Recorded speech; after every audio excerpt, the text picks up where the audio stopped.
முருகனே துணை. அனைவருக்கும் இனிய வணக்கம். ஆன்மீகம் ஸ்டார்ட்ஸ் உங்களை அன்புடன் வரவேற்கிறது. பதிவு என்னவென்றால், கூரையை பித்திவிட்டு பணம் கொட்ட வசம்பு வாசம் போதுமே, பானையில் கல்லுப்பை அள்ளி போட்டு மேஜிக்கை பாருங்க. வீட்டில் சில குறிப்பிட்ட பொருட்களை வைத்திருப்பதால் வறுமை நீங்கி குடும்பத்தில் சுபிக்ஷம் தழைக்கும் என்று நம்பப்படுகிறது. இதற்குரிய காரணத்தையும் நம்முடைய முன்னோர்கள் அன்றே எடுத்துரைத்திருக்கிறார்கள். வீடுகளில் வறுமை ஒழிந்து செல்வம் தழைக்கவும், பாசிட்டிவ் அதிர்வலைகள் வீடு முழுவதும் பரவவும், வீட்டின் பூஜை அறை பணம் சேமிக்கும் இடங்களில் பணக்கஷ்டம் தீர வேண்டுமானால் மங்களகரமான பொருட்களை நிலையாக வைத்திருக்க வேண்டும் என்கிறார்கள். எனவே நேர்மறை ஆற்றலை அதிகரிக்க செய்யும் பொருட்களை, தெய்வீக சக்திகளை ஈர்க்கும் பொருட்களை வீட்டிற்குள் வைத்திருந்தாலே குடும்பம் வறுமையிலிருந்து தப்பித்து பண வரவையும் அதிகரித்து கொள்ளலாம் என்றும் ஆன்மீகத்தில் சொல்லப்பட்டு உள்ளது. அந்த வகையில் வசம்பு என்ற வாசனை மூலிகையை பரிகாரத்திற்கு பயன்படுத்தலாம்.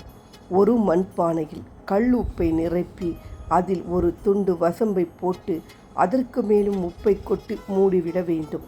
இந்த பாத்திரத்தில் 520 என்ற எண்ணெய் மேற்புறத்திலும் 741 என்று எண்ணெய் கீழ்ப்புறத்திலும் எழுதி, இதனை யாரும் பார்க்காதவாறு பூஜை அறையில் கடவுள் படங்களுக்கு பின்புறம் மறைத்துவிட வேண்டும்.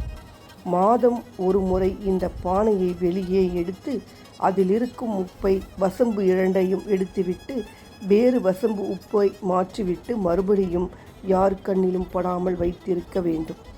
இப்படி செய்து வரும் பொழுது வீட்டில் பணம் தங்கு தடையின்றி வந்து கொண்டே இருக்கும் என்று நம்பப்படுகிறது. அது மட்டுமல்லாமல் நாம் செலவு செய்த பணமும் இரட்டிப்பாக விடுமாம். மகாலட்சுமியின் அம்சமாக கருதப்படும் உப்புவிற்கு நேர்மறை சக்திகளை ஈர்க்கும் ஆற்றல் உண்டு. வசம்பிற்கும் செல்வத்தை ஈர்க்கும் தன்மை அதிகம். எனவே தான் இவை இரண்டையும் ஒன்றாக சேர்த்து வைக்க சொல்கிறார்கள். எப்போதுமே பணப்பெட்டிகளை தென்மேற்கு மூலையில் வைத்து அதன் மீது சிறிது மல்லிகை பூக்களையும் தூவினால் பணத்தட்டுப்பாடு வராது என்பார்கள். ஆனால் தினமும் பூ மாற்றிவிட வேண்டும், பூவை வாடிவிடக்கூடாது. அதை போல பணம் வைக்கும் பெட்டி அல்லது பீரோவில் 6 வெற்றிலைகள் 3 பாக்குகளை சேர்த்து வைத்தால் பணம் பெருகி கொண்டே இருக்கும். அதை போல லவங்கப்பட்டையை பவுடர் போல பொடித்து ஒரு பச்சை நிற துணியில் மடித்து பச்சை நூலால் கட்டி பணப்பை அல்லது பர்சிலோ வைத்து கொண்டால் பணம் தடையின்றி சேரும். செவ்வாய்க்கிழமை அதை போல வீட்டின் தெற்கு பகுதியில் ஒரு காலியான இடத்தில் ஒவ்வொரு செவ்வாய் கிழமையன்றும் காலை 6 to 7 மணிக்குள் 7 நல்லெண்ணெய் தீபங்கள் ஏற்றி ஆராதனை காட்டி உங்கள் குல தெய்வத்தையும் செவ்வாய் பகவானையும் மனதில் நினைத்து வணங்க வேண்டும். இதனால் நின்று போன கடன் தொகையையும் உங்களை வந்து சேரும். சொத்துக்கள் சிக்கலும் விரைவில் தீரும். இதற்கு காரணம் வீட்டின் தெற்கு பகுதியானது செவ்வாய் பகவான் ஆதிக்கம் செலுத்தும் திசையாக கருதப்படுகிறது. இதனால் உங்களை நெருங்கும் தீமைகளையும் செவ்வாய் பகவான் அழித்து விடுவார்.